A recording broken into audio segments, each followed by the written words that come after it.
नमस्कार, आप देख रहे हैं न्यूज नेशन। मैं हूं आपके साथ अनुराग दीक्षित। बिहार चुनाव में पहले चरण की वोटिंग हो चुकी है। दूसरे दौर का मतदान सिर्फ 3 दिन बाद है। चुनाव लोकतंत्र का सबसे बड़ा पर्व होता है, लेकिन बिहार के इलेक्शन में बैलेट की जगह बुलेट की बात हो रही है। कट्टे का शोर गूंज रहा है। पीएम मोदी ने आज सीतामढ़ी की चुनावी सभा में एक बार फिर कट्टे का जिक्र कर आरजेडी पर हमला बोला। कहा कि अगर आरजेडी सत्ता में लौटी तब बिहार में कट्टा रंगदारी का दौर वापस आ जाएगा। बीजेपी कट्टा को जंगल राज का प्रतीक बनाकर तेजस्वी को घेर रही है। उधर आरजेडी भी पूरी ताकत से बीजेपी के हर वार पर पलटवार कर रही है। लेकिन सवाल है कि आखिर बिहार चुनाव में कट्टा राजनीतिक घमासान के केंद्र बिंदु में क्यों आ गया है। हम इस मुद्दे पर चर्चा करेंगे। कुछ अहम सवाल हैं जिनका जवाब तलाशने की कोशिश करेंगे। सवाल यही कि बिहार की चुनावी लड़ाई आखिर कट्टा पर क्यों आई, तमंचे पर क्यों आई, जंगल राज पर आर पार किसकी जीत किसकी हार। कट्टा जंगल राज का प्रतीक, एनडीए का ये निशाना कितना सटीक, क्या वाकई चलेगा एनडीए का कट्टा वाला दाव या तेजस्वी जीतेंगे चुनाव। ये कुछ बुनियादी सवाल जिनको तलाशने की कोशिश एक खास पैनल हमारे साथ जुड़ेगा। अलग अलग राजनीतिक दल के प्रवक्ताओं का हमारे साथ जेडीयू के प्रवक्ता नीरज कुमार जी जुड़ चुके हैं, साथ ही साथ डॉक्टर निखिल आनंद भारतीय जनता पार्टी से हमारे साथ जुड़ चुके हैं। हमारे साथ समाजवादी पार्टी से अनुराग भदौरिया साहब जुड़ेंगे और कांग्रेस से डॉक्टर अजय उपाध्याय साहब भी हमारे साथ जुड़ेंगे। लेकिन सबसे पहले नीरज कुमार जी, आपसे समझना चाहूंगा, आप 20 साल से सूबे की सत्ता में हैं। आपने भी जंगल राज को लेकर जो प्रदर्शनी है, एग्जीबिशन है, वो लगाई है। क्यों जंगल राज के इर्द गिर्द एनडीए चुनाव लड़ रहा है? क्यों बार बार कट्टे की, तमंचे की, जंगल राज की बात आप कर रहे हैं? देखिए, जंगल राज की बात हमने कभी नहीं कहा है। ये माननीय उच्च न्यायालय ने कहा है और एक दो संदर्भ में नहीं कहा, विभिन्न संदर्भ में कहा है। हम लोग तो आतंक राज कहते थे। आप बताइए, आज दुनिया के अंदर में कोई भी बिहार के बारे में ऐसा कह सकता है जैसा हांगकांग पोस्ट में लालू जी के बारे में कहा गया था कि हर लालू जी के बारे में यह कहा गया, कितनी गंभीर बात कही गई। और क्या उस अखबार को नोटिस इन लोगों ने किया था? उसमें कहा गया था कि लालू हर इंच माफिया लगते हैं। डीजीपी तत्कालीन ने कहा था लफंगे नेताओं के हाथ में सत्ता। ये मैं नहीं बोल रहा हूं, ये प्रमाण है। अब मामला क्यों बोला गया? मोदी नगर के चुनावी सभा में एक छोटा बच्चा जी, मैं पूरे दावे के साथ कहता हूं, बच्चे का कोई अपराध नहीं है, और उस बच्चे से भैया आएंगे और जो बेटी के बारे में कहा गया, मैं शब्द बोल नहीं सकता हूं, वो बोलने लायक शब्द नहीं है। कट्टा, छर्रा, क्या क्या बोला गया और उस पर ताली बजाई गई, ताली बजवाया गया। ठीक है, कौन सी मानसिकता है भाई? वो लेकिन डॉक्टर निखिल आनंद, आप पार्टी के लीडर एक विदेशी अखबार का जिक्र करके आप पिछली सरकार को कटघरे में खड़ा कर रहे हैं। ये तो कॉन्ट्राडिक्टरी है ना, क्योंकि मौजूदा सरकार के बारे में भी जब कहीं किसी अखबार में छपता है, खासकर केंद्र सरकार को लेकर, तो आप खारिज करते हैं। आप कहते हैं कि ये तो प्रोपेगेंडा टूल है। हांगकांग का कोई अखबार लालू राज को तो तय नहीं करेगा ना? ये लिखा गया है कहीं। डॉक्टर निखिल आनंद, नहीं, लालू राज को तो कौन? नहीं, एक मिनट निखिल जी, एक मिनट। जी जी, बोलिए बोलिए, जस्ट ए मिनट बोलिए। आप पहले यह स्पष्ट करिए दीक्षित जी, हांगकांग पोस्ट की अखबार आया होगा तो खंडन आया ना, होगा ना? तो राष्ट्रीय जनता दल खंडन बताए कि लालू का हर इंच माफिया लगता है, ये गलत अवधारणा। ठीक है, वैलिड पॉइंट आपका कि अगर गलत था तो खंडन क्यों नहीं आया? Valid point. हमारे साथ डॉक्टर अजय उपाध्याय और अनुराग भदौरिया जी भी जुड़ चुके हैं। लेकिन डॉक्टर निखिल आनंद, जो सवाल मैंने आपसे पूछा, विदेशी मीडिया में छपा कोई आर्टिकल इस लोकतांत्रिक देश के किसी राज्य की सरकार का रिपोर्ट कार्ड तय करेगा क्या? आप मानेंगे क्या उसको? देखिए, जिस कालखंड की बात हो रही है वो कालखंड 90s का था। और आज देखिए, जब 2025 में जब चुनाव हो रहा है, आरजेडी के पोस्टर इस हकीकत की बयानी करते हैं। उस पोस्टर से लालू यादव, राबड़ी देवी, सबके तस्वीरें हटा दी गई। आप राहुल गांधी को भी नहीं देख रहे हैं। ये एक नए पुरानी बोतल पे नए लेवल चिपकाने की बात है और एक नया रीइंकारनेशन आरजेडी जो करके चुनाव में खुद को प्रेजेंट करना चाहती है, वो ध्वस्त हो गया। ये जो करना चाहते थे, जो लेवल चिपका करके खुद की नई छवि पेश करना चाहते थे, वो तो ध्वस्त हो गई ना। प्रधानमंत्री जी हो या फिर विभिन्न राजनीतिक दल हो, गृह मंत्री जी हो, मुख्यमंत्री जी हो, ये सब तो उस कालखंड का हवाला देते हैं जिससे भी बिहार भयाक्रांत। बिहार के की आम जनता आज भी डरी हुई है कि अगर उस ठीक कालखंड है। की पुनर्वापसी होती है जो लॉलेसनेस है, जिसमें शिक्षा का कोई माहौल नहीं था, ठीक है। लोग एक वृहद तौर पर पलायन करते थे, आज कम से कम जो तस्वीर बदली है, 3.2 ग्रोथ रेट से 13.2 growth rate, 11 point growth rate जो है, ये एक सफर जो तय हुआ है, इसकी बहुत मजबूत बुनियाद हमने ठीक है, मैं उन स्थापित आंकड़ों की है, पर आऊंगा, लेकिन जिस उससे पर पहले और अनुराग भदौरिया, आपको इसके पीछे की क्या वजह नजर आती है कि इस बार का जो बिहार का विधानसभा चुनाव है वो एनडीए की तरफ से सिर्फ और सिर्फ जंगल राज के इर्द गिर्द लड़ा जा रहा है, बार बार इसी के इर्द गिर्द बातें होती हैं? अनुराग भदौरिया साहब।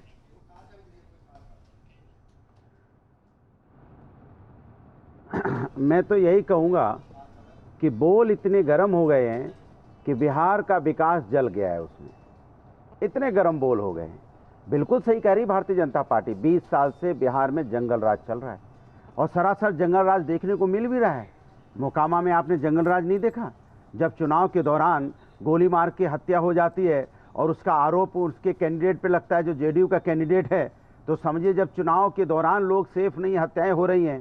सिर्फ मोकामा में नहीं, सीवान में भी आपने देखा कि एएसआई की गला रेत की हत्या कर दी गई चुनाव के दौरान। ये चुनाव के दौरान की घटनाएं हैं जो हमले हो रहे हैं, गाड़ियों पे हमले हो रहे हैं। आपने देखा इनके एक डिप्टी सीएम कह रहे हैं ये देखिए हमारी गाड़ी पे हमला हो जा रहा है, ये सब गुंडे अरे तो भाई आपकी सरकार है और आप गाड़ी पे हमला हो रहा है, लोगों की हत्याएं हो जा रही हैं, हॉस्पिटल में हत्याएं हो जा रही हैं, पुल गिर जा रहे हैं। इसके मतलब जंगल राज तो चल रहा है 20 साल से। इसीलिए भारतीय जनता पार्टी के मुंह पे बार बार ये सब शब्द आते हैं, गोला बारूद करते हैं, क्योंकि इनके समय में जब से बीजेपी की सरकार है बिहार के अंदर में लगातार यहाँ पे गुंडा राज चल रहा है, वो देखने को मिल रहा है। दूसरी बात, पहले मंच विचारों का होता था, मंच पे लोग अपना विचार व्यक्त करते थे।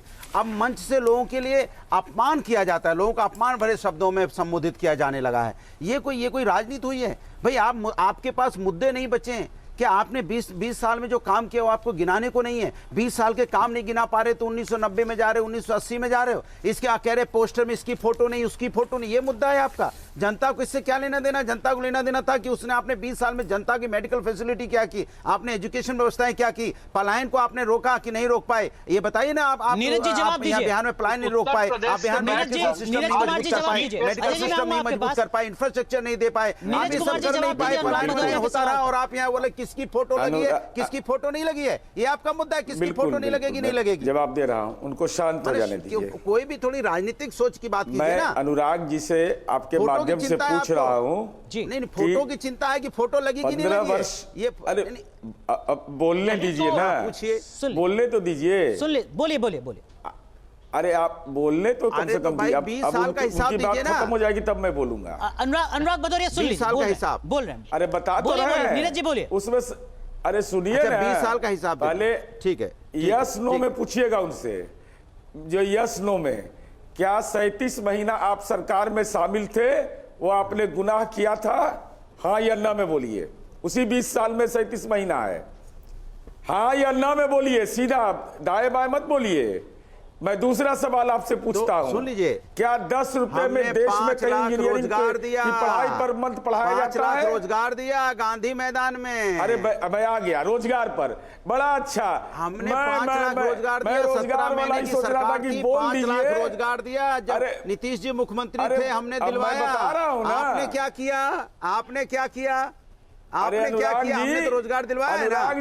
आप दे पाए ना दे पाए आप तो काहे इतना शांत हो जाइए ना, इतना चिल्ला रहे हैं? अनुराग जी क्या बताएंगे? अनुराग भदौरिया पहले सवाल सुन लीजिए, नीरज कुमार जी का फिर जवाब दीजिएगा। अनुराग भदौरिया सवाल सुन लीजिए फिर जवाब दीजिएगा। मैदान देखे थे नीरज जी, पहला सवाल आपने क्या जवाब दिया अनुराग भदौरिया ने, दूसरा सवाल क्या है आपका? अब मैं यह पूछ रहा हूं इनसे, अब दूसरा सवाल ये कह रहे हैं कि नौकरी हमने दिया। जरा आप अपने सहयोगी को भी फोन लगाइए, जो आपका बटाई का सहयोगी है ना राजद, उसको फोन करके तेजस्वी शिक्षा मंत्री का तत्कालीन अगर नंबर नहीं है तो तुरंत भेज देते हैं। अपना नंबर बोलिए। आपका जेडीयू सहयोगी नहीं है, तत्कालीन चंद्रशेखर जी से पूछिए कि फिर मैं नहीं एक एक करके भदौरिया जी दिक्कत सुन लीजिए। क्या है कि आप बीच में पॉलिटिकल बात बोलने लगे। भदौरिया जी सुन मैं लीजिए, सुन पॉइंट आ रहा हूं। नौकरी का दावा अगर तेजस्वी यादव का है तो 37 महीने ये की to the point। सरकार के में आप 20 वर्ष नहीं बोलिए। ये आप तेजस्वी यादव का राजनीतिक कद घटा रहे, पहला। दूसरा, शिक्षा मंत्री तत्कालीन माननीय चंद्रशेखर जी ने सवाल। संचिका पर हस्ताक्षर TRE 2 के लिए नहीं किया, और तब तत्कालीन ठीक अपर है। मुख्य सचिव ने सीधा मुख्यमंत्री जी के यहाँ ठीक है, संचिका ठीक है, ठीक है। भेजा। अनुराग- और तब अनुराग पद भदौरिया, आप सृजन रिएक्ट कीजिए, हुआ। फिर मैं डॉक्टर कहीं अजय उपाध्याय के आपको पास डेट जाऊंगा। बता देते हैं आपको। भदौरिया जी। डेट ठीक है, ठीक है, मैं- नीरज जी रुकिए, हो गया, ऐसे पॉइंट नहीं टेकन, करिए। पॉइंट ऐसे- टेकन। नीरज जी, मैं दोबारा सुनिए, आऊंगा बात आपके बोलने पास। दीजिए, अनुराग सुनिए। भदौरिया। नहीं, पॉइंट कहाँ आया? नहीं, आपने- पॉइंट नहीं आया, हमको बोलने सुनिए ना, दीजिए। जवाब। ये कह रहे नहीं, 20 वर्ष में कोई काम हमने पॉइंट नहीं कब किया। आएगा? कल आएगा। हमको ही बताइए, 10 कितने रुपया दिन में पॉइंट आएगा? गैर भाजपा शासित प्रदेश में किया ना, कहीं पुल गिरे इंजीनियरिंग की भाई। पढ़ाई होती है, 5 रुपया में पॉलिटेक्निक अरे की पुल पढ़ाई गिरे भाई, परमंत आपने होती इतना है। काम किया है, कहीं हत्याएं हुई हैं एग्रीकल्चर भाई, कॉलेज में आपकी सरकार योजना में। दिया इंसेंटिव दिया जाता है। अब देखिए, और मैं उसीलिए- डेट बता रहा हूं, उसीलिए रोजगार के लिए लाठियां बरसती हैं। ठीक है, आप सरकार में रोजगार थे। मांगने जाओ तो नीरज लाठियां बरसती जी, नीरज जी हैं। माफ कीजिए, मैं आपको रोक रहा हूँ। अरे अनुराग भदौरिया, नौकरी के आपने नाम तनकसा पर आपने सवाल खड़ा जवाब किया, दीजिए। लेकिन डॉक्टर अजय उपाध्याय जवाब दीजिए। अनुराग भदौरिया जवाब दीजिए। कोई जमींदार को अनुराग नहीं है भदौरिया। पिछड़ा वर्ग में। 10 सेकंड। पटना में लालू यादव को देखिए, जमीन इनसे है। हमने पूछा, कहाँ से आया जमीन? जब तेजस्वी कहाँ से यादव जी आया डिप्टी जमीन? सीएम थे तो हमने 5 लाख रोजगार दिया, युवाओं को 5 लाख रोजगार बांटा गांधी मैदान में। ये क्यों नहीं बांट पाए आज तक? इसके हिसाब से तो इनको कम से कम 40-50 लाख रोजगार दे देना चाहिए था, नहीं दे पाए। आप क्योंकि ये नहीं रोजगार पे बात करना चाहते, महंगाई पे बात नहीं करना चाहते, महिला समस्या पे बात नहीं करना चाहते, बिहार के विकास की बात नहीं करना चाहते। अरे आपकी तो डबल इंजन की सरकार थी, दिल्ली भी आपका था, बिहार भी आपका था। डबल इंजन की सरकार अगर मिलकर काम करती तो आज बिहार में फैक्ट्रियां ठीक है, होती। ठीक है, बिहार में डॉक्टर अजय फैक्ट्रियों की उपाध्याय, बहार होती। वही बुनियादी लेकिन बिहार सवाल, में फैक्ट्रियों की आखिर बहार क्यों नहीं हुई। हर बड़े नेता को बिहार के चुनाव प्रचार में जंगल राज का जिक्र करना पड़ रहा है? आपको नहीं लगता कि ये एक ऐसा मुद्दा है जिस पर महागठबंधन की मुश्किलें थोड़ी बढ़ जाती हैं, क्योंकि फिर रंगदारी के दौर को याद दिलाया जाता है, तब सत्ता के आतंक का जिक्र किया जाता है। अभी हमने सुना कि शहाबुद्दीन अमर रहे, इस तरीके के नारे जब लगाए जाते हैं, एक नैरेटिव सेट करने की कोशिश की जाती है जिसमें आपका पलड़ा थोड़ा कमजोर हो जाता है। क्या आपको लगता है ऐसा, डॉक्टर अजय उपाध्याय?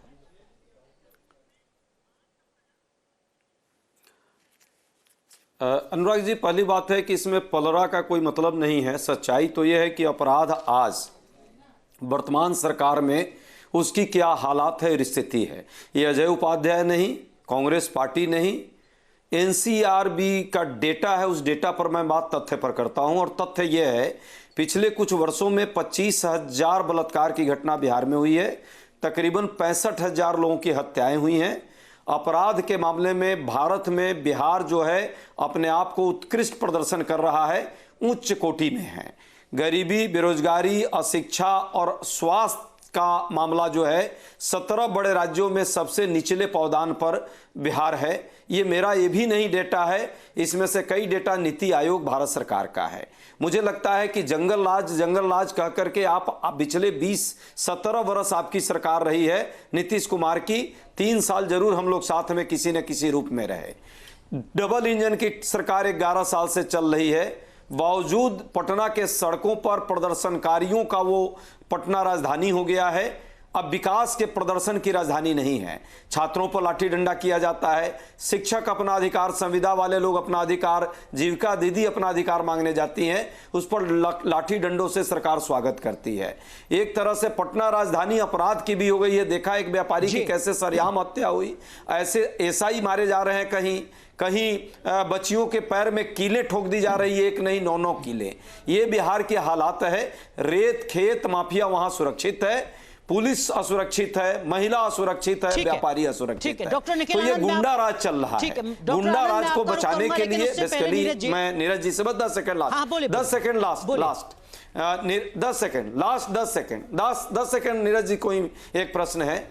मुझे नीरज जी के प्रति बड़ी संवेदना है। नीरज जी से मैं आग्रह भी करता हूं, आज 14 से पहले हमारे मुख्यमंत्री नीतीश कुमार जी हैं बिहार के, और नीतीश कुमार जी अस्वस्थ हैं। उनके वोट की राजनीति के लिए अति पिछड़ों का वोट कैसे लिया जाए, भाजपा और नीरज कुमार जैसे कुछ जो उनके आसपास लोग हैं वो चाहते हैं नीतीश कुमार को कहीं ना कहीं मुखौटा दिखाकर, चेहरा जो सवाल यहाँ पर दिखाकर, नकली चेहरा ने खड़ा किया, दिखा जिसका जिक्र यहाँ पर अनुराग भदौरिया कर रहे थे, इसका ये सवाल तो आपसे पूछा जाएगा ना। साल 2023 में भारत सरकार ने संसद में बताया कि पुलिस पब्लिक रेशो में बिहार की हालत देश में सबसे ज्यादा खराब है, लगभग 35% पुलिस के पद खाली पड़े हुए हैं। केंद्र सरकार ने संसद में बताया ये आंकड़ा, जहां पर 155 होने चाहिए 1 लाख की आबादी पर पुलिस वाले, वहां बिहार में 75 हैं, देश में सबसे कम। आप कह रहे हैं कि नहीं हमारे राज्य में तो स्थितियां बहुत सामान्य हैं। एनसीआरबी जिसका जिक्र अभी अजय उपाध्याय जी कर रहे थे, एनसीआरबी के आंकड़े बताते हैं कि बिहार में हर रोज औसतन 8 मर्डर हो रहे हैं, हर रोज औसतन 40 अपहरण हो रहे हैं। आप कह रहे हैं कि नहीं हमारे राज्य में सब कुछ सामान्य है, सब कुछ बेहतर है। ये तो सरकारी आंकड़े हैं, केंद्र सरकार के आंकड़े हैं। नीरज कुमार जी, नहीं, सबसे पहले तो जरा रेत माफिया उनको दिखा दें। यह है रेत माफिया, यह है रेत माफिया।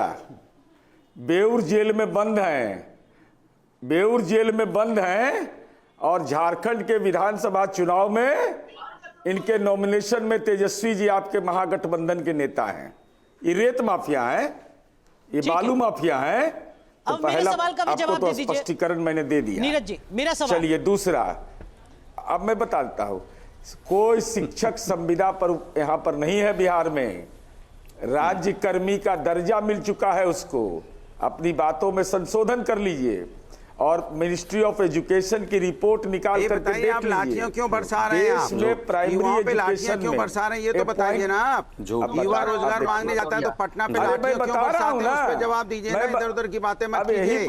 आप युवाओं पे जो लाठियां बरसाते हैं, युवा के देश के क्या बिहार का नागरिक नहीं है? वो रोजगार मांगने जाता है, आप लाठियों से स्वागत करेंगे, उनका हाथ पैर तोड़ देंगे, उनके नहीं उनको उनके माँ बाप पढ़ाते हैं इस देश में, बिहार में। वो अगर आपसे रोजगार मांगने जाएंगे तो आप लाठियों से स्वागत करेंगे, इस पे जवाब आप नहीं दे पाएंगे। क्या बताइए कि लाठियों से स्वागत कैसे हुआ उनका? उनके ऊपर लाठियां नहीं बरसाई क्या? उन्होंने इसलिए आपको चुना था, सत्ता में लेके आए थे कि आप जब सत्ता में आएंगे और रोजगार मांगने जाएंगे तो आप लाठियों से स्वागत करेंगे।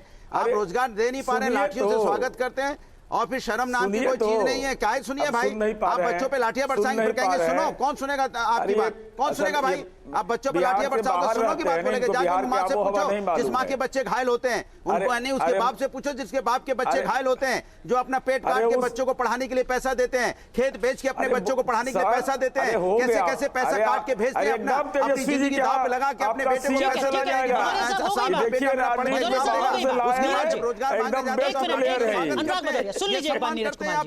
नीरज जी, देखिए मैंने लॉ एंड ऑर्डर से जुड़े कुछ सवाल आपसे पूछे, मैंने एनसीआरबी के आंकड़े का जिक्र किया, मैंने बताया कि बिहार में 35% पुलिस के पद खाली पड़े हुए हैं, संसद में बताया सरकार ने 2023 में। आप कह रहे हैं कि साहब तब जंगल राज था, सब कुछ बढ़िया है, ऐसा कैसे हो जाएगा? नीरज कुमार जी, आप बैटिंग करवा रहे हैं। नीरज कुमार जी, अरे कहाँ बोल रहे हो? अनुराग भदौरिया प्लीज, केवल नीरज कुमार बोलना होता है, केवल नीरज कुमार बोलने का तहजीब आपको नहीं मालूम है? अनुराग भदौरिया क्या बोल रहे हो? अनुराग भदौरिया प्लीज, बोलने की तहजीब नहीं मालूम है आपको? आप तो 20 साल से तहजीब का विज्ञान नहीं है। बोलने के अलावा क्या किया आपने? क्या यही तहजीब होती है बात करने की? क्या बोल रहे हो? यही शब्द होता है। लंपट राजनीति करते हैं, क्या किया आपने? भाषाई लंपटाई नहीं भ्रष्टाचार का, अरे फिर देखिए, बोलो।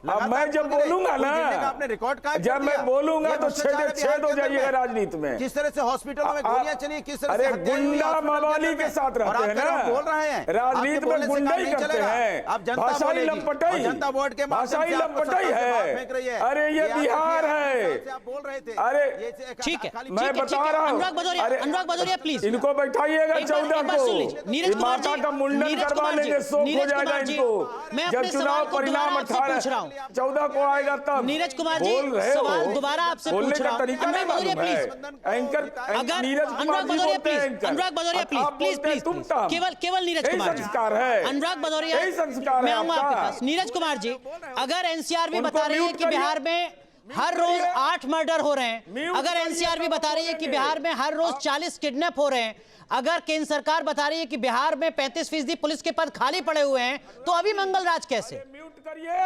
और नहीं, पहले मैं पूछ कर रहा हूं, बोलिए। आप चाहे तो माफी मंगवाइए। ये तुम ताम करने के लिए आप बैठाते हैं क्या? नहीं, यही आप भाषा कहिए। होती है, नीरज कुमार जी, अपनी यही बात संस्कार कंप्लीट होता है। आप नीरज जी बोल रहे हैं। नहीं, मुझे पहले आपसे सवाल है। अब अनुराग जी बताइए। वो तो बाद में आएंगे। मैं आपसे यह जानना चाहता हूं कि क्या अनुराग भदौरिया का वो बयान तुम ताम से आप सहमत हैं या नहीं सहमत हैं? हाँ ना में बोलिए, हाँ ना में आप बोलिए। नहीं, मैं तो सबसे ये हम- गुजारिश आप करूंगा, नीरज आप जी बोल सारे रहे हैं। अनुभवी तुम नेता ताम आ रहा हैं, है? देश की चुनिंदा बड़ी नहीं, पॉलिटिकल क्यों? पार्टी को रिप्रेजेंट करते हमने- हैं, पूरा हमने- देश आपको देखता है। हमने कभी शब्दों की भाषा का- मर्यादा, मेरे शब्दों बारे- की मर्यादा का मेरे ध्यान हर बारे किसी को में- रखना चाहिए। नहीं, दूसरे नहीं, नहीं, नेता का, दूसरे नहीं, प्रतिनिधि का सम्मान हर किसी को करना चाहिए। हमने मर्यादा तोड़ी? नहीं, बिल्कुल तो हम नहीं। गुनाहगार अगर हैं आप तो मेरा आहत नाम हुए हैं, बोलिए। अगर आप आहत अगर हुए हैं मैं तो मैं गुनाहगार माफी हूं, मांगता देश के हूं। दर्शक अगर जान आप जाएंगे आहत कि हुए मैं तो मैं गुनाहगार माफी हूं। मांगता हूं अनुराग भदौरिया मैं के किसी शब्द राजनीति से। करना लेकिन जो छोड़ मेरा दूंगा उस सवाल दिन है, से। सीधा सवाल है, जिस सीधा दिन- जवाब दीजिए नीरज कुमार जी, चलिए, सीधा सवाल। आपने माफी मांग ली ना। 33% पुलिस के अनुराग पद खाली हैं, भदौरिया कौन जी ने जिम्मेदार जो है? गलत शब्द का इस्तेमाल किया, भविष्य में वो आठ नहीं मर्डर हो। रोजाना अब हो रहे हैं, चलिए कौन आइए। जिम्मेदार है? अब मैं एक-एक 40 करके अपराध आ रोज हो जाता रहे हैं, हूं। कौन जिम्मेदार है? अरे भैया आप सुनिए तो, पूरी बात बता रहे हैं आपको। बताइए। जरा सा बिहार के बारे में समझिए ठीक से। प्रति लाख के जनसंख्या पर भी निकालिए अपराध का आंकड़ा। पहला, बिहार ने यात्रा कहां से शुरू की, जरा सा यह भी याद रखिए। बिहार ने कहां से यात्रा बिहार में शुरू की थी, कितना पुलिस बल हमको मिला था, और बिहार में पुलिस बल की बहाली में बेटी देश में नंबर 1 है। यह पॉजिटिव पॉइंट तो किसी को याद नहीं है। बेटी नंबर 1 है देश के अंदर में। दूसरा, आप क्राइम के बारे में बोल रहे हैं। 17 स्टैंडर्ड पर हम उसकी जांच करते हैं। भूमि विवाद हो गया, प्रेम संघर्ष हो गया, आपसी विवाद हो हर गया, 3 भाई घंटे भाई में के एक मर्डर विवाद हो रहा है हुआ, बिहार में। सामाजिक संघर्ष हुआ। अरे आप सुन नहीं रहे हैं, आप सुनिए तो बात को। आप ही को सुन रहे हैं। अब आप हमको ही बताइए, आप ही के माध्यम से हम जानना चाहते हैं। अरे भाई आप बोलने नहीं देते हैं, दिक्कत ये होती है। अरे मैं आपको जब बता रहा हूं जो अपराध पर कार्रवाई हुआ वो तो आप बोल नहीं रहे हैं। जैसे अभी बार बार मैं बोलना नहीं चाह रहा था, सिवान के एएसआई की घटना में बोलना नहीं चाह रहा था। कितना सामाजिक घिनौना अपराध उसने किया था, और उसके चलते उसकी हत्या एएसआई की हुई, और वह बहराइच से 4 घंटे में पकड़ा गया। आप यह समझिए, बिहार के अंदर में परमानेंट लैंड सेटलमेंट का इलाका रहा ये। बिहार, बंगाल, उड़ीसा, बंगाल में लैंड रिफॉर्म हुआ, बिहार में लैंड रिफॉर्म नहीं होने से परेशानी हमारी बढ़ी। अभी जमीन का सर्वे का काम चल रहा है। Neeraj Kumar ji, with due respect, है। एक पॉलिटिकल पार्टी जो 20 साल से सत्ता में है, वो भी अगर ये दलील दे रही है कि 20 साल पहले हमें किस हालात में मिला था सूबा, या आज से 50 साल पहले किस तरीके की तस्वीरें, विद ड्यू रेस्पेक्ट ये जस्टिफाइड नहीं हो सकता। एक मिनट, अगर अनुराग भदौरिया, आप सहमत हैं क्या नीरज कुमार जी से? पूछ दूं कि 45 एक मिनट जी, एक मिनट देखिए, 1 सेकंड 10 देखिए सेकंड, आपने 10 देखा होगा जितनी देर से ये इस बोल सवाल रहे के साथ हैं, एक ये और खाली ऐड कर बोल ही दीजिए रहे हैं, आप। बोलने के लिए बोल रहे हैं, लेकिन इनके पास कोई तथ्य नहीं है। ना इनके पास कोई है कि ये अपना तथ्य बता पाए कि इन्होंने 20 साल में क्या काम किया। मेडिकल कॉलेज गिना देते, यहाँ हॉस्पिटल गिना देते, यूनिवर्सिटीज गिना देते, रोड गिना देते, रोजगार गिना देते, महिलाओं के बारे में बताते हमने क्या क्या किया, युवाओं के बारे में बताते हमने क्या क्या किया, भ्रष्टाचार जो इनके व्याप्त है उसको रोकने के लिए क्या किया गया, कुछ नहीं किया। खाली हम बोल रहे हैं, सुनिए जी, हम बोल रहे हैं, सुनिए जी, हम बोल रहे हैं, अरे हम बोल रहे हैं, सुनिए जी। अरे आप 25 मिनट से यही बोल रहे हो आप, लेकिन आप बोल कुछ नहीं पा रहे हो क्योंकि आपने कुछ किया ही नहीं, तो बोलोगे कहां से? खाली यही बोले तुम ताम, पता नहीं कहां से खोज लाए एक कि तुम बोला ताम बोला, इसी में डिबेट खत्म करना चाहते हो। जनता आपका युवा इंतजार कर रहा है कि मेरी लाठियों पे हमारा स्वागत। मैं बीजेपी के प्रवक्ता को भी लाऊंगा जरा स्क्रीन पे। अजय जी आपके पास भी आऊंगा। डॉक्टर निखिल आनंद, ये जब आप जंगल राज की बात कर रहे हैं तो लोग तो आपसे पूछेंगे ना कि भाई ये अनंत सिंह को टिकट किसने दिया, ये धूमल सिंह कौन है, उल्लास पांडे कौन है, अमरेंद्र पांडे कौन है, आनंद मोहन के बेटे को टिकट किसने दिया? और अगर ये आप ही लोग हैं टिकट देने वाले या आपके सहयोगी हैं, तो फिर कैसे आप जंगल राज की बात कर रहे हैं? निखिल जी, कोई भी अगर अपराध है, अपराधी है, अगर इलेक्टोरल पॉलिटिक्स में है, निश्चित तौर पर उस पर कार्रवाई होनी चाहिए। और MP MLA court special provision के तहत बिठाया गया। आपको लगता है कि दुलार चंद की हत्या के बाद अनंत सिंह पर कार्रवाई हुई है? वो कार्रवाई है। देखिए, कार्रवाई तो निश्चित हुई है। अगर गिरफ्तारी हुई है तो इसको देखिए, अभी आचार संहिता है, इस तरह की बात हम ना करें और हल्की बातें ना करें।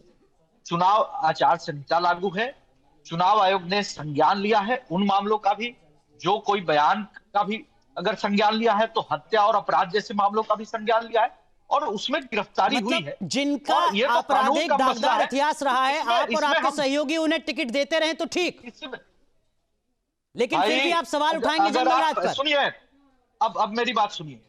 आरजेडी को जब शासन काल में केंद्र सरकार में शामिल होने का मौका मिला तो सीमांचल के माफिया स्मगलर तस्लीमुद्दीन को केंद्रीय गृह राज्य मंत्री आरजेडी बनाया। आपकी आदर्श पार्टी है क्या? और शहाबुद्दीन आरजेडी आपकी आदर्श पार्टी है क्या? नहीं, वही तो मैं बता रहा हूं, आप बकवास कर रहे हैं। नहीं, आप शब्दों लोग- की मर्यादा के साथ निखिल नहीं, आनंद, नहीं, शब्दों की बिल्कुल। मर्यादा के साथ बकवास नहीं कर रहा हूं मैं, नहीं, तार्किक सवाल पूछ रहा नहीं, हूं, बिल्कुल कर रहे हैं। तार्किक सवाल तो पूछ रहा हूं, आप सुनिए। जवाब देना चाहें नहीं, तो तार्किक दीजिए, सुन रहे हैं नहीं तो आपके चुपचाप पास सुनिए। जवाब, कोई दिक्कत नहीं है। नहीं, बीच में इंटरप्शन मत कीजिए, बकवास मत कीजिए। ये बकवास अगर सुनना है तो सुनिए। आपके सहयोगी नीरज कुमार जी, जिनको अभी अनुराग भदौरिया के शब्दों पर आपत्ति थी, मैं मानकर चलता हूं कि उनको आपकी इस बकवास शब्द पर भी आपत्ति होगी। बंद कीजिए, बीच में इंटरप्शन करना बंद कीजिए। अरे सर, आप पहले खुद- पूरी बात आप पूरी खुद होने समझिए दीजिए, जरा, आप मैं अपने जो आपसे सवाल सवाल पूछ रहा हूं।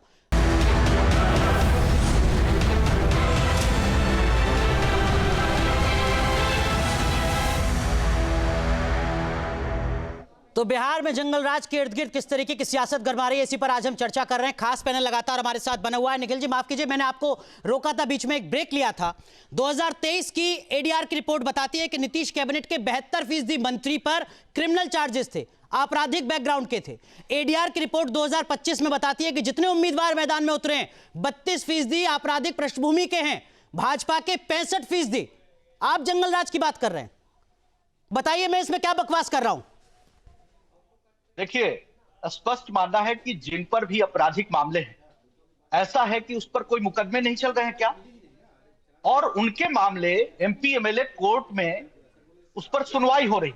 अगर कोई उसमें सजायाफ्ता हो रहा है, कन्विक्टेड हो रहा है, तो निश्चित तौर पर उसको सरकार में रहने का कोई हक नहीं।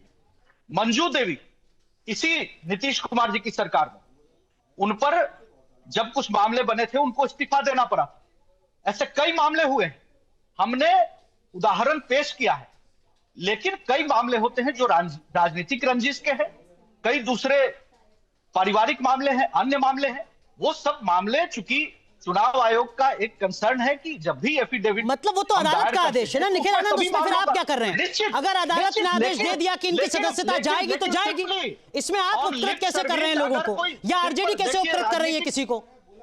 कौन ऑब्लाइज कर रहा है? भाई अदालत का आदेश है, मानना पड़ेगा। आरजेडी का तो उदाहरण मैंने दिया कि एक स्मगलर गुंडा माफिया को केंद्रीय गृह राज्य मंत्री बना दिया था, जिसको इस्तीफा देना पड़ा था। शहाबुद्दीन का मॉडल, जिसने कुशवाहा समाज के बेटे जेएनयू, और ये जब केंद्रीय मंत्री कहते हैं कि मैं भी अनंत सिंह, केंद्रीय मंत्री जाकर कहते हैं मुकामा में मैं भी अनंत सिंह, ये कौन सा मॉडल है? पिछड़ा समाज की हत्या सिवान में निखिल हुई है। आनंद, मैं भी इसका अनंत सिंह, मास्टरमाइंड ये कौन सा शहाबुद्दीन है। मॉडल है केंद्रीय मंत्री का? तो जेल तो गया ना, इसके पहले भी उस 5 साल जेल में हम लोगों ने रख के दिखाया था, और किसी को भी बाहर कोई छूट नहीं है। तो मतलब इस आधार पर निखिल आनंद भी कह सकते हैं मैं भी अनंत सिंह, इस आधार पर अभी इस डिबेट में निखिल आनंद भी कह सकते हैं मैं भी अनंत सिंह। कह दीजिए आप भी, फिर आप भी कह दीजिए मैं भी अनंत सिंह। नहीं, बिल्कुल अनंत सिंह अगर उस पर मतलब निखिल आनंद भी कह रहे हैं, तय होता है, निखिल आनंद भी कह रहे हैं मैं भी अनंत सिंह। तौर पर विधायक की जाएगी। अरे जाएगी, वो तो अदालत का आदेश है प्रभु, अगर जाएगी तो ठीक है। अजय उपाध्याय, ठीक है, मैं आऊंगा निखिल जी आपके पास। अजय उपाध्याय, लेकिन फिर घूम फिर कर बात वही आती है कि देखिए लालू राज का जिस तरीके का अनुभव रहा, जिस तरीके की खबरें पूरे देश ने देखी, और नीरज जी ने तो शुरुआत में इंटरनेशनल मीडिया का भी जिक्र किया था, आप नहीं जुड़े थे शायद, वो एक ऐसा पृष्ठ है, एक ऐसा पहलू है, एक ऐसी छवि है जिससे आप पीछा नहीं छुड़ा सकते। आप ये कह सकते हैं कि कांग्रेस पार्टी ने किसी क्रिमिनल बैकग्राउंड के आदमी को टिकट नहीं दिया, लेकिन आप बच नहीं सकते। आरजेडी ने 76% उम्मीदवार ऐसे दिए हैं, टिकट तो मैदान में उतारे हैं, जिनका क्रिमिनल बैकग्राउंड है।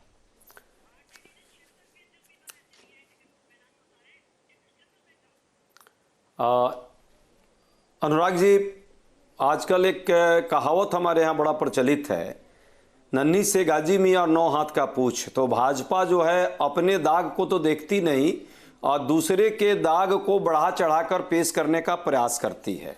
हम ये नहीं कह रहे हैं कि कुछ हमारे यहाँ नहीं होंगे, उन पर जरूर कार्रवाई करने की बात की जाएगी और होगी। लेकिन जिस तरह से गुंडा राज पूरे सर्वत्र व्याप्त है, ये मेरा कोई डेटा है नहीं, मैं पिछली बार भी कहा और फिर दोहरा रहा हूँ, इनके एनसीआरबी के डेटा हैं, बिहार के विकास का जो डंका पीटते हैं नीति आयोग के डेटा है। जिस तरह से अपराध बिहार में बढ़ा है, ये अपराधियों का जिस तरह शरण स्थली बन गया है, पटना राजधानी में इस तरह से घटनाएं हो रही हैं, खेत माफिया, रेत माफिया पर तो चर्चा मैं कर ली, शराब माफिया भी सरेआम जो है पुलिस उसमें इन्वॉल्व है, नीतीश सरकार इन्वॉल्व है, उनके कुछ अधिकारी इन्वॉल्व हैं, इस पर कोई कार्रवाई नहीं कर पा रही है सरकार। और उसका कारण है निखिल जी जो भी बात रख लें, निखिल जी के पार्टी के लोगों ने नीतीश कुमार जी को हाईजैक कर लिया है, वो अस्वस्थ हैं, कुछ अधिकारी मिलकर के उनको चला रहे हैं। और सच पूछिए तो नीरज जी सरीखे लोग, ललन सिंह जी सरीखे लोग, संजय झा सरीखे लोग, विजय चौधरी सरीखे लोगों ने प्रयास किया है कि किसी तरह से पिछड़ा का वोट नीतीश जी का चेहरा दिखा लिया जाए। मैंने माल महाराज का मिर्जा खेले होली, पिछड़े का वोट लेकर के आप चाहते हैं कि सरकार बना ले, लोग समझ चुका। अभी पहले फेज में 24 सीट पर हम चुनाव लड़े हैं कांग्रेस पार्टी। 10 सेकंड 24 सीट पर हमने पहले फेज में चुनाव लड़ा, 7 सीट पर हम फ्रेंडली फाइट थे और 17 सीट पर जानते हैं अनुराग जी, आपके दर्शक का जानना जरूरी है, 17 सीट पर जेडीयू के अति पिछड़ों का वोट जो है वो कांग्रेस पार्टी की तरफ मूव कर चुका है। पिछली बार जो नीतीश कुमार के साथ वो जो तथाकथित हनुमान ने धोखा दिया था, इस बार नीतीश कुमार के लोगों ने बदला अभी रुक जाते हैं अजय जी। लेकिन नीरज कुमार जी जो बात अजय जी कह रहे हैं कि ये सेलेक्टिव अप्रोच नहीं हो सकती, और इस सवाल को थोड़ा और आगे बढ़ाते हुए सर मैं आपसे जानना चाहूंगा कि ये जो इस बार का पूरा कैंपेन है, इसमें जो बात अनुराग भदौरिया भी पूछ रहे थे, अब नहीं है हमारे साथ, अजय उपाध्याय भी पूछ रहे हैं, इस मुद्दे पर चुनाव क्यों नहीं हो रहा कि हमने कितनी इंडस्ट्री बिहार में लगाई हैं, कितने विश्वविद्यालय हमने खोले हैं, हमने ड्रॉप आउट रेट को कैसे कम किया है, कैसे हमने किसानों की पर कैपिटा बढ़ा दी है, इन मुद्दों के इर्द गिर्द चुनाव क्यों नहीं हो रहा? नीरज कुमार जी। कट्टा की चर्चा हमने पहले किया कि मोदी नगर में राष्ट्रीय जनता दल के मंच पर हुआ, किसने शुरुआत की इसकी? क्या राष्ट्रीय जनता दल ने अपने प्रत्याशी को एक नोटिस भी दिया? पटना वीमेंस कॉलेज की वो टीचर है, देश के प्रेस्टिजियस इंस्टीट्यूशन की टीचर है, वो वहाँ कैंडिडेट है। और आपने अभी पूरे सब पार्टी की चर्चा की, जरा कांग्रेस की भी चर्चा कर देते। एडीआर की रिपोर्ट में 65% कांग्रेस के भी कैंडिडेट हैं जिन पर की आपराधिक मामले दर्ज हैं। आपने अनंत सिंह की चर्चा की, मेरा घर है वहां जी, और मैं पहला आदमी था जो देश के बिहार में बोला था। मुझे याद है। 4 FIR हुआ, किसी ने बचाया? पुलिस ऑफिसर पर कार्रवाई हुई, SDM DSP से लेकर के रूरल SP तक पर कार्रवाई हुई, 2 दरोगा पर कार्रवाई हुई, किसी ने बचाया? रूल ऑफ लॉ का मतलब अपराध शून्य नहीं हो सकता है। ये कोई अगर दावा करता है, वो महागठबंधन के घोषणा पत्र में है अपराध मुक्त, मेरे घोषणा पत्र में अपराध नियंत्रण रहता है। नीरज जी जो आप कह रहे हैं वो बिल्कुल सही कह रहे हैं, मुझे आपका वो बयान याद है जो मोकामा की घटना के बाद आया था, आप बिल्कुल याद है। लेकिन मैं ये तो नहीं कह सकता ना कि मैं आरोपी के साथ खड़ा हुआ हूं। एक तरफ आप कह रहे हैं कि हम एक्शन ले रहे हैं, दूसरी तरफ आपके केंद्र सरकार के मंत्री कह रहे हैं मैं भी अनंत सिंह, ये तो कंट्राडिक्टरी बात है ना। ये भी तो अनुराग जी आपको सवाल पूछना चाहिए कि ललन सिंह बड़े नेता हैं कि नीरज जी नेता हैं, तो आपस में तय कर लें। लेकिन भाजपा के मंत्रिमंडल में बिहार से अजय जी सुन लीजिए, जब आप बोल रहे थे वो सुन रहे थे आपको। जेडीयू के नेता ललन सिंह जी हैं, अजय जी सुन लीजिए, वो सुन रहे थे आप नीरज जी। मैं राष्ट्रीय जनता दल के स्पोक्स पर्सन नहीं बनना चाहिए, आप अपनी पार्टी के स्पोक्स पर्सन बनिए। लालू प्रसाद जी बीमार है, इससे कोई इनकार? लालू जी का किडनी ट्रांसप्लांट हुआ, इससे इनकार? किडनी ट्रांसप्लांट होने के बाद इन्फेक्शन का खतरा होता है, इससे इनकार कोई नहीं कर सकता है। लालू जी चुनाव प्रचार में निकल गए, कोई मोस्ट बैकवर्ड के लिए नहीं, माइनॉरिटी के लिए नहीं, दलित के लिए नहीं, वो सीधे निकले रितलाल यादव के लिए। जो रितलाल यादव भागलपुर के जेल में बंद है, पटना हाई कोर्ट ने भी उसको मना कर दिया है कि भाई आप चुनाव प्रचार में नहीं जा सकते हैं। ठीक है, अपराध पर अगर एक्शन टेकन हम नहीं करें, हम एक्शन नहीं लें। दूसरा, आप कह रहे हैं कि विश्वविद्यालय के बारे में, IIT आपने खोला था बिहार में, IIM खोला था आपने बिहार में, आपने बिहार में कितने इंजीनियरिंग कॉलेज चल रहे थे, कितने मेडिकल कॉलेज थे? आपके प्रथम चीफ मिनिस्टर श्री बाबू के बाद एक भी मेडिकल कॉलेज बिहार में नहीं खुला था। ये लानत है बिहार के लिए। गंगा डिस्कवरी ऑफ इंडिया पढ़ लीजिए साहब। पंडित नेहरू ने यह कहा था, जिनका हम सब लोग सम्मान करते हैं। उन्होंने कहा था कि 25 से 40 किलोमीटर पर गंगा पर ब्रिज बन जाए तो उस इलाके की तस्वीर बदल जाएगी, कनेक्टिविटी बढ़ेगी। आज बक्सर से भागलपुर तक चले जाइए, हर एक 25 से 40 किलोमीटर, 1 मिनट, अब 10 सेकंड जी। कांग्रेस के नेताओं से पूछिए कि और आरजेडी का, जब बिहार बंटवारा नहीं हुआ था, बिहार में कोयला खदान था, भूटान यहाँ से बिजली जाती थी, नेपाल जाती थी। नहीं, झारखंड के बनने से बहुत नुकसान हुआ, इसमें कोई शक नहीं था। लेकिन अजय उपाध्याय, बहुत संक्षेप में रिएक्शन आपका। जो बात नीरज कुमार जी ने लालू यादव के प्रचार की रीतलाल यादव के संदर्भ में खड़ी करी, इससे पहले हमने सुना बीजेपी के नेता को, वो कह रहे थे कि अगर शहाबुद्दीन अमर रहे, शहाबुद्दीन जिंदाबाद के नारे लग रहे हैं, तो सवाल तो खड़ा होगा आपके ऊपर भी।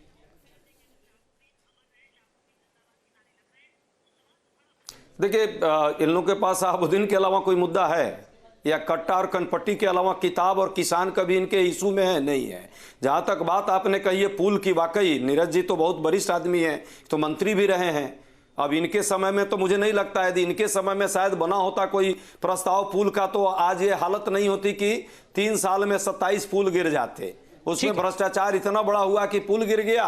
और अब बांध पर आती है बात या शराब पर आती है तो हनुमान, ये गणेश जी के सवारी पर चूहे महाराज पर इन लोग केस दर्ज करा देते हैं। हालात है इनके मंत्रियों पर लगातार केस और मुकदमे हैं, भ्रष्टाचार के भी और अपराध के। डॉक्टर निखिल आनंद, उन पर कोई कार्रवाई नहीं है। ललन सिंह पर जो प्रश्न मैंने पूछा, नीरज जी नहीं बता पा रहे हैं, कोई बात, क्योंकि आपको नसीहत दे रहे हैं कि आप आरजेडी के प्रवक्ता मत बनिए। ललन सिंह किसके मंत्री? ठीक है, नहीं सीनियर हैं आप, उनका सम्मान कीजिए। वो आपको एडवाइस कर रहे हैं कि आप आरजेडी के प्रवक्ता मत बनिए। लेकिन डॉक्टर निखिल आनंद, बिहार में प्राइमरी और सेकेंडरी और एलिमेंट्री अपर प्राइमरी एजुकेशन में सबसे ज्यादा ड्रॉप आउट है पूरे देश के जितने भी बड़े राज्य हैं। बिहार में हायर एजुकेशन में जो एनरोलमेंट रेशो है, जीईआर है, वो सबसे कम है पूरे देश के तमाम बड़े राज्यों में।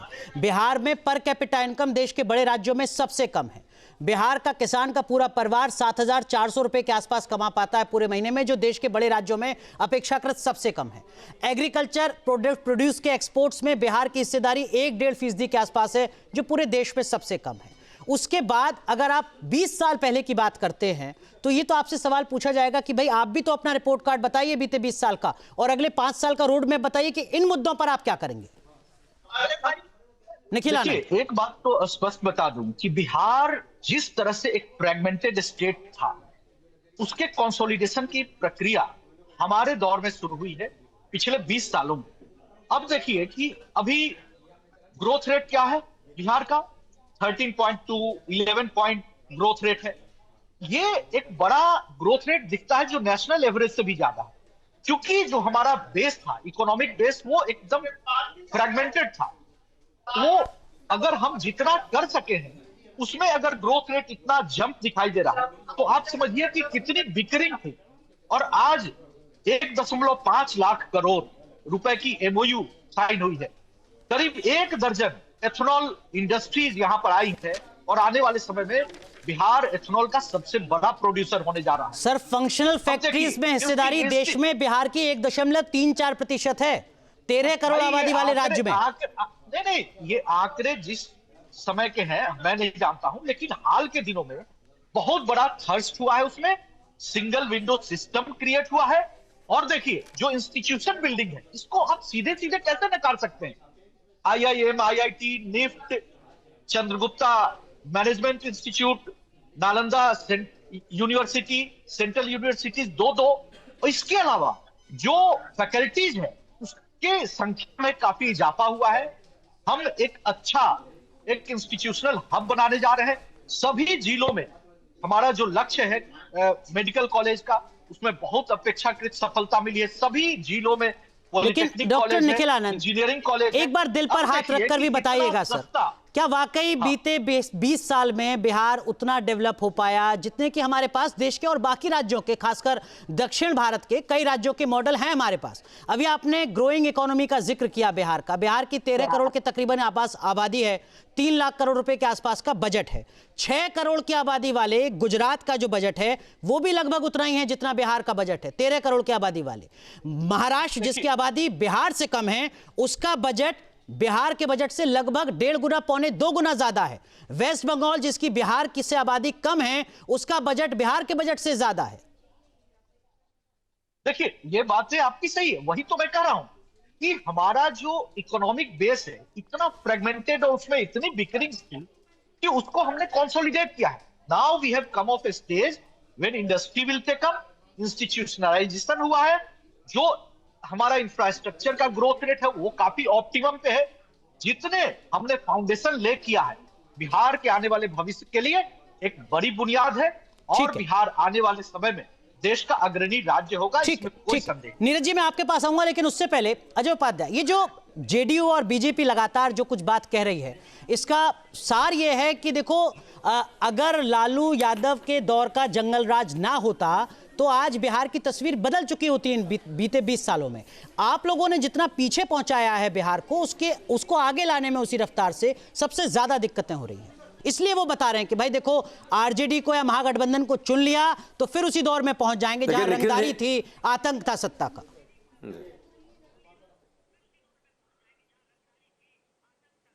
देखिए, निखिल जी विद्वान व्यक्ति हैं, मेरे मित्र भी हैं, मैं उनको ये जरूर याद दिलाना चाहूँगा, बहुत सारे डेटा वैसे हैं, जैसे अब सेंट्रल यूनिवर्सिटी बिहार में 2 खुले, और भी कई सारी यूनिवर्सिटीज और बाकी जो इंफ्रास्ट्रक्चर के काम हुए। हमारे केंद्र में हमारी सरकार मनमोहन सिंह जी की थी, हम लिबरल ढंग से बिहार को वो सारी चीज़ें देना चाहते थे और हमने ईमानदारी से दिया। रोड इंफ्रास्ट्रक्चर में भी हमने बहुत काम किया था। सरकार बेशक हमारे अपोजिशन में थी, डबल इंजन की नहीं थी। आज डबल इंजन की सरकार जो है एक तरह से ट्रबल इंजन में बदल गई है और बिहार वासियों के लिए वो ट्रबल क्रिएट कर रही है। सिर्फ सियासत और सत्ता पाने के लिए हर हद से पार कर जा रहे हैं। पर मैं पूछता हूं कि आर्थिक पैकेज की बात थी, यदि केंद्र सरकार इस मामले में ईमानदार थी तो क्यों नहीं दी? 1.25 लाख करोड़ रुपए के लेकिन अजय जी, की बात जो सवाल नीरज जी ने खड़ा किया कि अगर कांग्रेस पार्टी के भी 65% उम्मीदवार दागी हैं, अगर आरजेडी के 76% उम्मीदवार दागी हैं, अगर सीपीआई एमएल के 90% से ज्यादा उम्मीदवार दागी हैं, तो आप अनंत सिंह पर सवाल तो नहीं खड़ा कर सकते ना? नहीं, आप वो नैतिकता खो चुके हैं। नहीं, आप डेटा उठाइए। 53 जो हमारे जो 61 कैंडिडेट हैं, 61 उम्मीदवारों में जो यदि कोई आचार संहिता का केस जरूर 1-2 4 पर हो सकता है, कोई छोटे मोटे वैसे केस हो सकते हैं, एक भी संगीन अपराध के केस नहीं है। हमारे जितने उम्मीदवार हैं, हमने इस बार इन चीजों का ख्याल रखा कि ऐसी कोई परिस्थिति ना बने जिसमें हम अपराध मुक्त बिहार सर, सीपीआई एमएल के 93% उम्मीदवार हैं जिनके खिलाफ क्रिमिनल चार्जेस हैं, आरजेडी के 76% उम्मीदवार हैं जिनके ऊपर क्रिमिनल चार्जेस हैं। अब ये तो नुक्ताचीनी होगी ना कि साहब देखिए, ये इस तरीके का मामला है, ये इस तरीके का मामला नहीं है। नैतिकता की गुंजाइश तो नहीं बचती ना अजय जी? है इनकी 17 साल से, अनुराग भाई 17 साल से सरकार है, 17 साल से सरकार है, बदले के भाव से सारे केस बहुत सारे किए जाते हैं, वो किए गए हैं। क्या अनंत सिंह जैसे दुर्दांत अपराधियों को कोई केंद्रीय नहीं, फिर तो वो दलील अनंत सिंह भी देंगे कि मुझ पर भी बदले की कार्रवाई से ही एक्शन हुआ था। ये दलील नहीं हो सकती सर। ठीक है, नीरज जी, क्या ये तय माना जाए कि बिहार विधानसभा का जो दूसरा चरण है, जिसमें अब 2-3 दिन ही बचे हैं, ये पूरा चुनाव जंगल राज के इर्द गिर्द ही लड़ेगी एनडीए? नीरज जी, वो पवित्र महाराज बन जाएंगे। देखिए, सबसे पहली बात, माननीय अजय उपाध्याय जी जरा सुधार कर लीजिए, आला कमान नहीं तो आपको डांटेगा। ये एडीआर की रिपोर्ट को गलत मत कहिए, ये एडीआर की रिपोर्ट है। दूसरा, अनंत सिंह की पत्नी को लोकसभा का चुनाव आप लड़ाए हैं, लगता है आप भूल गए। आपको गौरव प्राप्त है, आप साधारण खिलाड़ी थोड़े हैं। वो कांग्रेस नेहरू का कांग्रेस है, इंदिरा जी का कांग्रेस है, राहुल जी के कांग्रेस ने लड़ाया था उनकी पत्नी को अभी लोकसभा। लगता है बहुत देर नहीं है हुआ है, भूल गए आप। 2019 में लड़ाए, एकदम मजबूती से टिकट दिए, तमाम केंद्रीय नेता प्रचार में गए थे। लेकिन हम यह इस बात में जा ही नहीं रहे, हम केवल यह जा रहे हैं कि आपराधिक मामले में कोई दल, जाति, वंश, गोत्र पर मत करिए। अब सवाल यह उठता है कि आपको इतना तो कबूल करना चाहिए। अभी अनुराग जी भी कह रहे थे कि भाड़ा समानीकरण में बिहार के साथ अन्याय हुआ है, फ्रेट इक्वलाइजेशन में, इसको तो स्वीकार करना चाहिए। दक्षिण के राज्यों से अनुराग जी मेरी तुलना करिएगा, हम केंद्र की उपेक्षा के शिकार हुए हैं। इससे बड़ी उपेक्षा क्या होगी कि बिहार के first chief minister doctor Shri Krishna Singh के बाद एक भी मेडिकल कॉलेज बिहार को नहीं मिला। बिहार ने कोई गुनाह किया था क्या? पौंडीचेरी में आज से 10 साल पहले भी 9 मेडिकल कॉलेज थे। हमको ये नेशनल इंस्टीट्यूट ऑफ इंजीनियरिंग की, अरे वही तो मैं बता रहा हूं। हम जब आए थे तो इंजीनियरिंग कॉलेज नहीं था। ठीक है, बिहार कॉलेज। नीरज जी माफ कीजिएगा, वक्त पूरी तरीके से खत्म हो गया है, वरना मैं इस चर्चा को जरूर आगे बढ़ाता। लेकिन ये बात तो तय है आज के इस पूरे चर्चा के बाद भी कि जंगल राज के इर्द गिर्द ही चुनाव चलेगा। अजय जी माफ कीजिएगा, वक्त पूरी तरीके से खत्म हो गया। बहुत बहुत शुक्रिया आप सभी का जुड़ने के लिए इस खास मुद्दे पर बहस में। वक्त एक छोटे से ब्रेक।